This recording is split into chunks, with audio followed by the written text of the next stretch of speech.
The next talk is by the lovely Jo. We're going to be talking about Phytophthora carbon interactions in the forest. Jo is an ecologist and dieback interpreter with many years, over 20 years experience. He's going to be talking about a holistic approach to ecology, assessment and management. Thank you very much, Jo.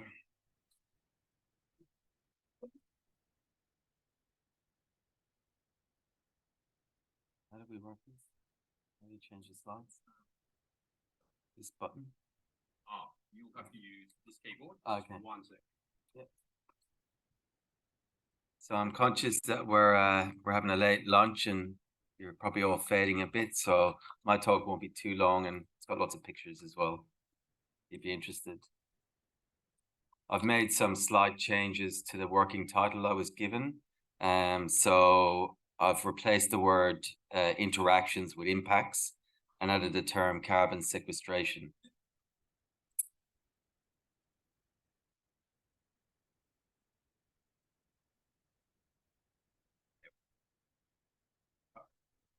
Now,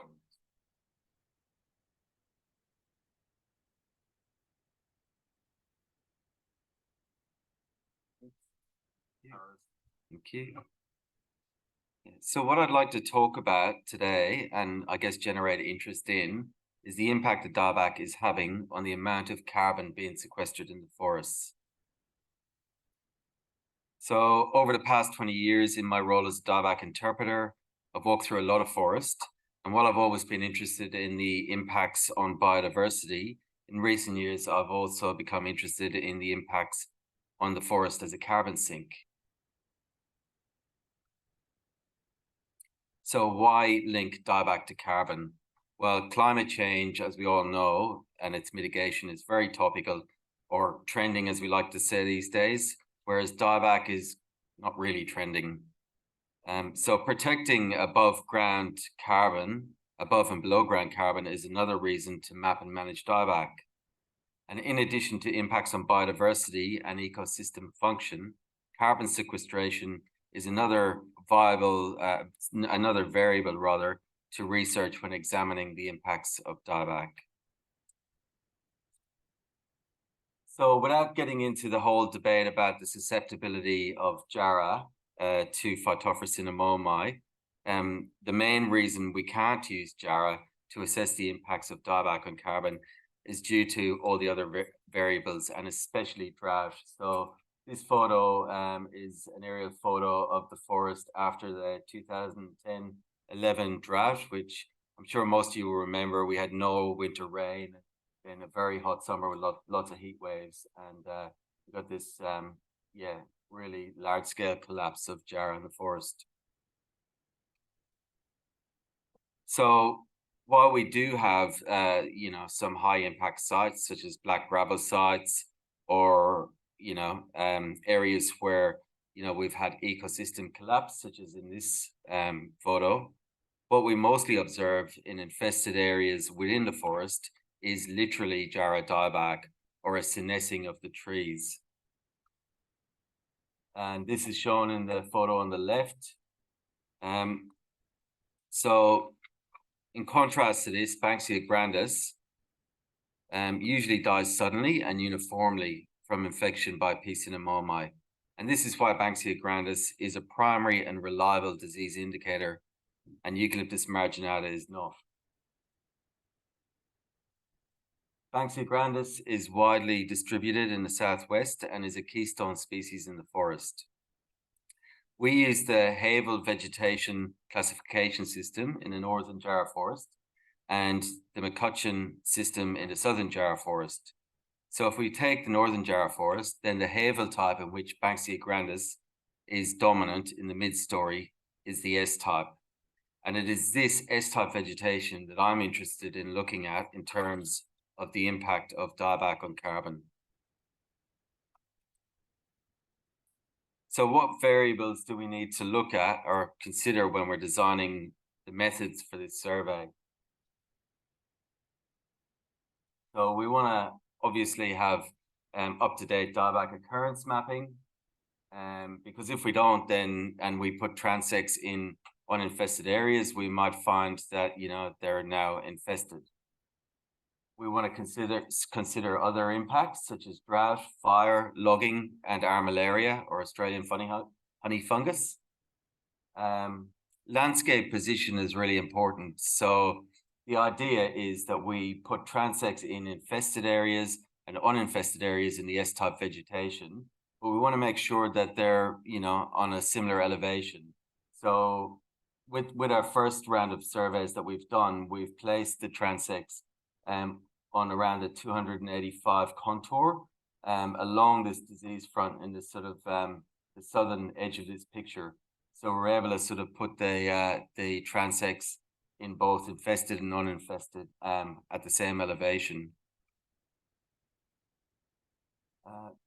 So soil type is really important. We want to ensure that, we're putting our transects in similar soil types.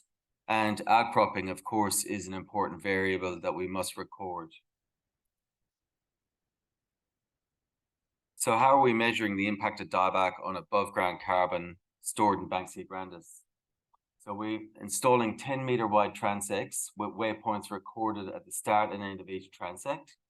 The transects must have evidence of Banksia grandis being present at some stage and other S-type indicator species, which goes back to that table I presented before.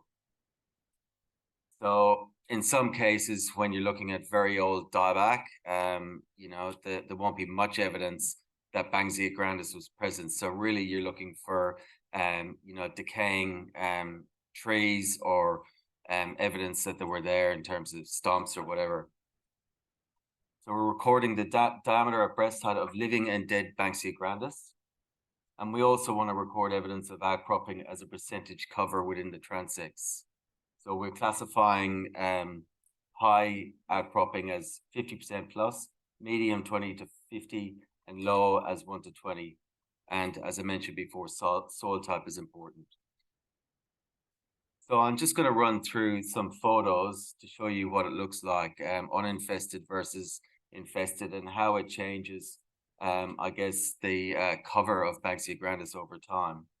So here we have a uninfested S-type vegetation. And as you can see, the Banksia grandis is the dominant mid-story species. The next photo shows active disease in the S-type vegetation. So you've got Banksia grandis along this disease front dying. Then as we progress, this is looking from the disease front back into the infested area. We get, more evidence of tree deaths, but older deaths. And you can also see that there is a general reduction in vegetation cover. And then eventually, this is what we're left with, endemic disease in the Hebel S-type vegetation, and a massive reduction in biomass, but also, no Banksia grandis left, although we have to, as I said, be able to see that they were there at some stage.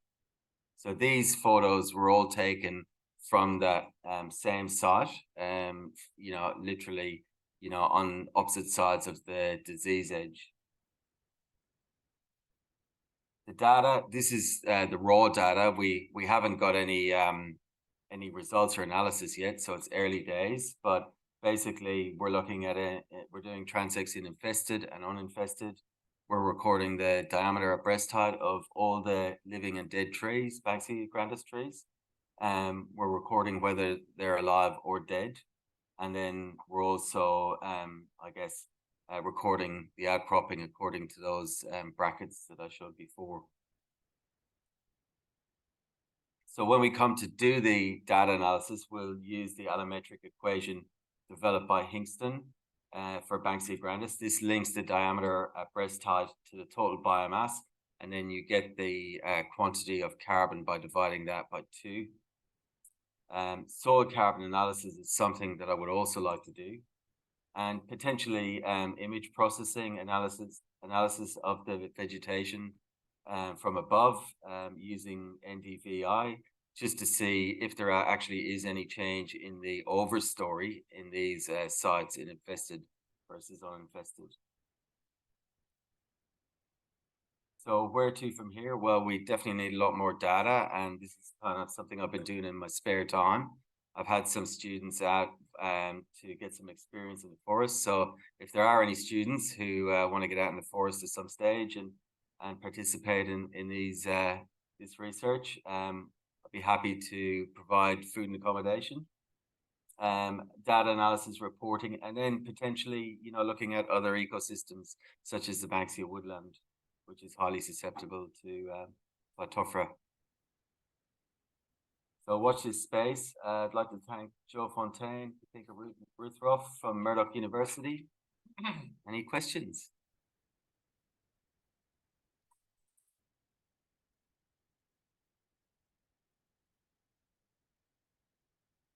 What a wonderful example of research helping by industry, helping management.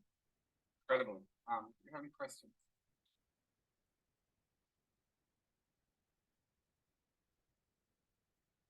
Ingrid. I'm just wondering, have you thought about how you're going to communicate the results in terms of things like the nature repair bill and, you know, carbon storage and all of these new opportunities, I suppose, for landholders to be involved with? But we're hearing this morning there's so many threats to all of these things. How do we work together to make sure that, you know, we can make them successful? Yeah, thanks, Ingrid.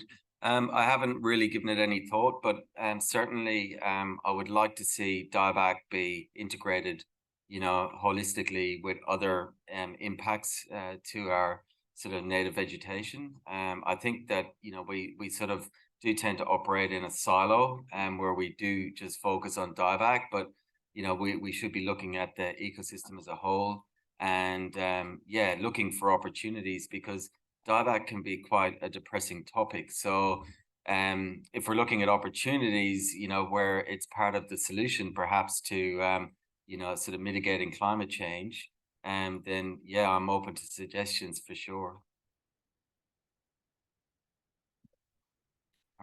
So who's funding this for you, Joe? Self-funded.